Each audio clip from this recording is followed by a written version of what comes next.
বৰপেটাৰ ভেল্লাত আজি পালন কৰা হয় পোষণ মাহ। ৰাষ্ট্ৰীয় পোষণ মাহ উপলক্ষে আজি বৰপেটা সংহত শিশু উন্নয়ন প্ৰকল্পৰ উদ্যোগত ভেল্লাত পোষণ মেলা ও সজাগতা সভা অনুষ্ঠিত হৈ যায়। পোষণ মাহৰ লগত সংগতি ৰাখি এক সজাগতামূলক সমদল উলিওৱা হয়।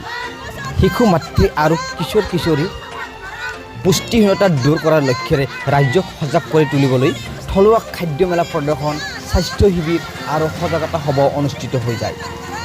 আজি পালন কৰা পোষণ মেলাত ছুপাৰভাইজাৰ উষাৰাণী দেখাই শিশুৰ বাবে অকল মাতৃৰ দুগ্ধই যথেষ্ট নহয় বুলি কৈ অন্যান্য পুষ্টিকৰ খাদ্যৰ যোগান ধৰিব লাগে বুলি কয়। ৰক্তহীনতাত ভোগা গৰ্ভৱতী মহিলাক শাক পাচলি ফল মূলকে আদি কৰি বিভিন্ন ধৰণৰ পুষ্টিকৰ খাদ্য খোৱাৰ বাবে তেওঁ আহ্বান জনায়। মাতৃ এগৰাকী সুস্থ হ'লেহে সুস্থ সন্তান জন্ম দিব পাৰে আৰু সুস্থ শৰীৰতে সুস্থ মন বৰ্তি থাকে বুলিও তেওঁ আজিৰ মেলাতেই উপস্থিত ৰাইজক উদ্দেশ্য কৰি কয়। বৰপেটাৰ ভেল্লাত আজি পালন কৰা হয় পোষণ মেলা। শিশুৰ পুষ্টিহীনতা দূৰ কৰাৰ লক্ষ্যৰে বৰপেটা সংহত শিশু উন্নয়ন প্ৰকল্পৰ উদ্যোগত ভেল্লাত পোষণ মেলা ও সজাগতা সভা অনুষ্ঠিত হৈ যায়।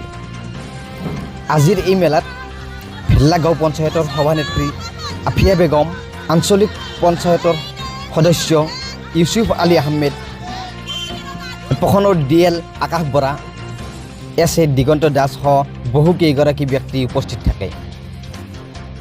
এই পোষণ মেলাৰ মুখ্য উদ্দেশ্য হৈছে গৰ্ভৱতী মাতৃ, কিশোৰী আৰু 0ৰ পৰা 6 মাহৰ শিশুসকলক সাঙুৰি লোৱা হৈছে। এই 0ৰ পৰা এওঁলোকে যে পুষ্টিহীনতাত ভোগে, কেনেকৈ আমি তেওঁলোকক পুষ্টিহীনতা দূৰ কৰিব পাৰোঁ সেই উদ্দেশ্যে আমি আজি তাৰমানে সভাটো 0ৰ পৰা 6 মাহৰ বয়স হৈ যোৱাৰ পিছত শিশুসকলৰ অকল মাকৰ গাখীৰ আজি যথেষ্ট নহয়, তেওঁলোকক যি উপৰুৱা আহাৰ দিব লাগে সেই বিষয়ে আমি জনসাধাৰণৰ মাজত অৱগত কৰিবলৈ চেষ্টা কৰিছোঁ। কাৰণ তেওঁলোকক 6 মাহ হৈ যোৱাৰ পিছত লুথুৰি, চুজি তেনেকুৱাকৈ খাদ্য যোগান ধৰিব লাগে।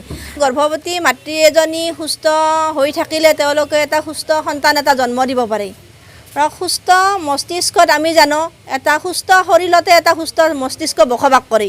সেইকাৰণে আমি গৰ্ভ অৱস্থাৰ পৰা যেতিয়া মাতৃগৰাকীক আমি সুস্থ সবল কৰি তুলিব পাৰোঁ, তেতিয়া তেওঁলোকে এখন সুস্থ সন্তান জন্ম দিব পাৰে আৰু দেশ এখন সুস্থ, আমাৰ দেশখনো প্ৰগতিৰ পথত আগবাঢ়ি যাব পাৰে।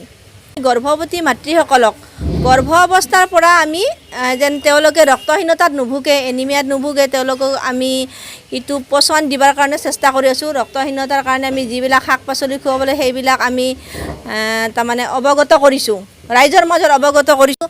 মেইন পুষ্টি সাধন কৰে তেওঁলোকৰ ঘৰখনত মাক দেউতাক অভিভাৱকসকলে, কিন্তু যেতিয়া আমি অভিভাৱকসকলক জ্ঞাত কৰিব পাৰোঁ এই বিষয়ে, ঘৰুৱা খাদ্য থলুৱা খাদ্যৰ বিষয়ে জনাব, তেতিয়াহে আমাৰ শিশুবিলাকৰ পুষ্টি সাধন হ'ব। Please like, share and subscribe our news channel.